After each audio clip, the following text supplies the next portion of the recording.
I dropped my pledge card. Uh-oh. Don't let it get away from you. Don't let it get away from you. It's okay, I've got a spare. Want us to fill it out for you? Depends. How cold's the water going to be when I get in it?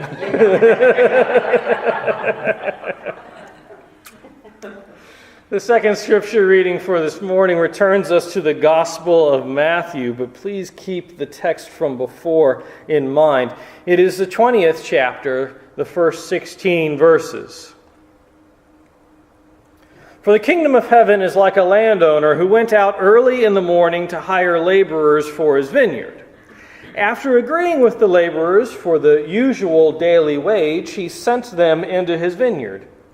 When he went out about 9 o'clock, he saw others standing idle in the marketplace. And he said to them, "You also go into the vineyard, and I will pay you whatever is right." So they went. When he went out again about noon and about 3 o'clock, he did the same. And about 5 o'clock he went out and found others standing around. And he said to them, "Why are you standing here idle all day?" They said to him, "Because no one has hired us." He said to them, "You also go into the vineyard." When evening came, the owner of the vineyard said to his manager, "Call the laborers and give them their pay, beginning with the last and then going to the first." When those hired about 5 o'clock came, each of them received the usual daily wage.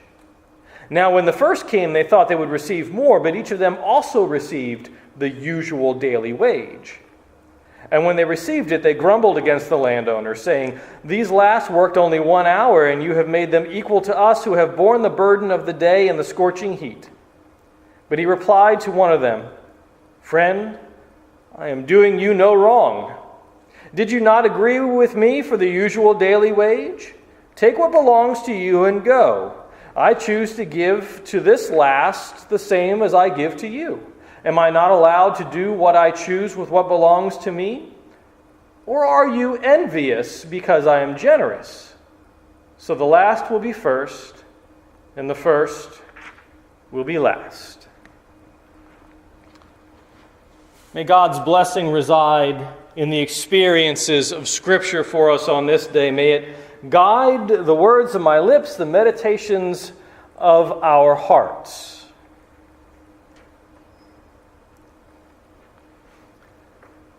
Laborers in the vineyard. Titles mean a lot, don't they? Titles set the groundwork for the way things are. The way we name things will shape in a lot of ways. They reveal a lot of things. For instance, if someone were to go and look up Virginia Beach Christian Church, Disciples of Christ, it's a long mouthful of a title, but it tells us an awful lot, right? We're in Virginia. More specifically, we're in Virginia Beach. Now, if you're not from the area, you might think we're actually all on the waterfront. If science is to be believed, which I think it probably should be, given 100 years or so, we might be. Buy your property now. Christian church. Well, that tells us a lot about what's going on. There are non-Christian churches out there nowadays because church has become a way of denoting a gathering of people who believe something. It's just a generic term in a lot of ways, but we have made it something specific by slapping Christian on the front of the title. And to be even more specific, because we are a people of the parentheses, we include disciples of Christ. Because there are Christian churches that do not fall under the bracket disciples of Christ. They're independent and they do other sorts of things as well. So if we were to look at the title, it tells us something. It sort of shapes the direction we're going in. This parable has been something like laborers in the vineyard for a very long time. And that title alone is going to pre-focus us on a certain group in here, right? And it's going to sort of dictate in some ways how we feel about that group, and the way that the parable, a story thrown alongside of the realm, shapes the way we do things and the way we experience it and whatnot. And so we're going to look at certain things. We're going to look at the laborers, and we're going to look at the vineyard, and that's where we're going to make our focus. Preachers have been making hay here for years and years and years. In a vineyard, we make hay. It's amazing. It's a gift of God. I have been doing it for more than a few years now. Every time this text comes up, laborers in the vineyard. But then every once in a while in life, because we don't read the scripture just once and live with it, we keep coming back to it. Every once in a while, we'll come across something that points us in a different direction in the text. Because if we just stick to the laborers in the vineyard, well, all of the heavy lifting is done already. We've talked about this. We've thought about this. We've spent time with the laborers. We know all the arguments and the theology. We even get into some issues of supersessionism. This idea that when Jesus came, he brought Christianity with him into the world, and God rejected the Jewish people. That's not true, by the way. If God breaks covenant with the people Israel, then those of us as Christians who have a covenant relationship with God should be worried, right? So we can't sit there and say God broke this covenant, but is going to keep this one over here. No, God keeps covenant. So if covenant's been made with the people Israel, the covenant exists. So all of that is there, but what if we don't call this the laborers in the vineyard? What if we don't look at the laborers themselves or the vineyard trying to make this some sort of allegory where God is this and this is this and that is that? What if we were to take another step back from the story and maybe experience it in a different sort of way? Now, this particular experience I'm about to pitch is directly connected to the work of a professor at Vanderbilt University. Her name is Dr. Amy Jill Levine. She is a practicing and faithful Jew who is one of the foremost theologians in the Christian Testament. She knows Christianity better than a lot of us do. And she has suggested that maybe we don't need to focus on the laborers of the vineyard as much as we need to look at the person who comes in to do the hiring. If we're to experience this parable as a story of what it is like in the realm of God, we need to sort of look at the person who comes into the marketplace to pick up the workers. And the first clue that this is something a little different from what Jesus' people would have experienced is that it says it is the manager, the householder, the master of the house, the oikos despotes, who comes into the marketplace. Now, if you own the house and you've got a vineyard, you're not going into the marketplace. You're sending a manager in. You're sending somebody else to go do the hiring. So when this parable opens with Jesus saying the realm of God is like the oikos despotes, the master of the house, going into the marketplace, people's ears go, oh, this is different. This is different. Why is this person going into the marketplace? They should be sending a manager in. And so there's immediately a note of surprise that's going to sort of tickle the ears, for God might be doing something a little bit different here. And Jesus has the conversation about what it is that this oikos despotes, this household owner, this master of the house, does with the laborers. Goes in and says, I'm going to hire you for the usual daily wage, the custom of the area. And it was understood that this was what you needed to get by. This was the basic definition of what is enough. You as a day laborer working this day will be able to support you and your household with enough, as long as you're paid at the end of the day so that you can come back and work again. And folks are like, well, that's that standard issue. We go to the marketplace, we're looking for work. Someone comes and they hire us. So that's maybe not so new. But then Jesus says, well, in this parable of the realm of God, the household owner, the oikos despotes, comes back in a couple hours later and gets more laborers. Now, we could say, well, this person doesn't know what they're doing. They didn't hire enough workers the first time. But they say, I will pay you what is just, what is right.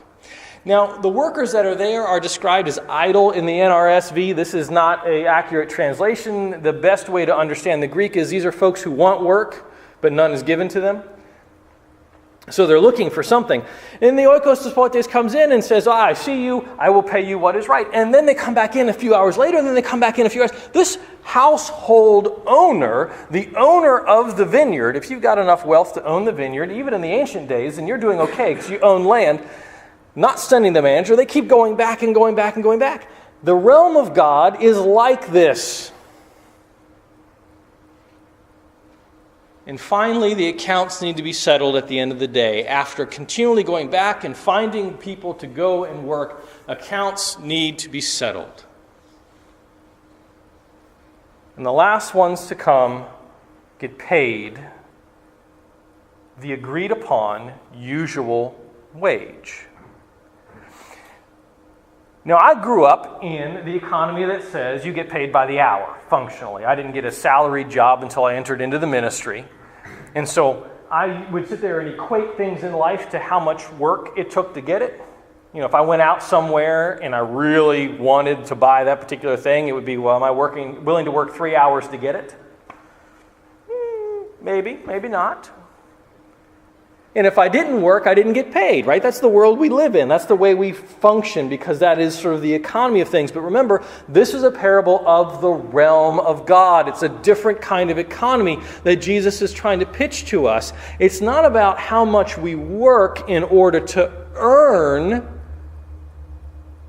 This parable, as we focus on the oikos despotes, the household owner, the master of the house, is about what is just and right, what is enough. So the workers who are hired at the very end of the day and only do a tenth of the labor, let's say, in comparison to everyone else, our economy, the world we live in, which we acknowledge is fragmented and broken, would pay you a tenth of what the full day worker, and we would call that just. Jesus says in this economy of the realm, you get paid enough. Because that worker who only worked an hour still needs to survive, still needs to take care of their household, their children, their spouse. That worker doesn't need 1/10 in order to survive. And so Jesus is changing the conversation on these sorts of things. He is grounding the realm in the moment because you get paid daily. And so when we ask questions like, are you saved? Which is usually a future-based thing to ask somebody. I remember when someone came up to me and said, well, how is it you get saved? And they were looking for a checklist. I don't have a checklist, I'm sorry. I'm working on it. It's on the list of things for me to do is create a checklist. But Jesus says being saved is having enough. So if you were to come up and ask Jesus in this parable of the realm where we don't work to gain a reward, what is it to be saved? Jesus would say, well, does your family have enough to eat? Do they have shelter for the night? Do they have enough? That's the nature of the saving force of the realm of God that Jesus is proclaiming in this particular parable. The worth of a person is not grounded in their ability to produce. We don't produce for the realm. We work. We're called to work for the realm of God. There's no denying it. But we don't produce anything for God. God produces for all of creation. The work that we are called to is actually an act of offering and praise. It is an acknowledgement that we are part of this larger body. We call it church. Maybe even Virginia Beach, Christian Church Disciples of Christ. It rolls off the tongue if you say it enough. And so if in this parable, again, if we put our focus not on the workers and the place, but on the person who's going in, we find that the economy of the realm is one that is centered on the value of the people, which, given the news of this week that we are dealing with, makes the suffering all the more grievous. Because the people have value, innate, divine image of God value. And they, in the realm, are promised enough. And the realm, we are told, has broken in already. We're part of it. We are the church. Thanks be to God, and amen.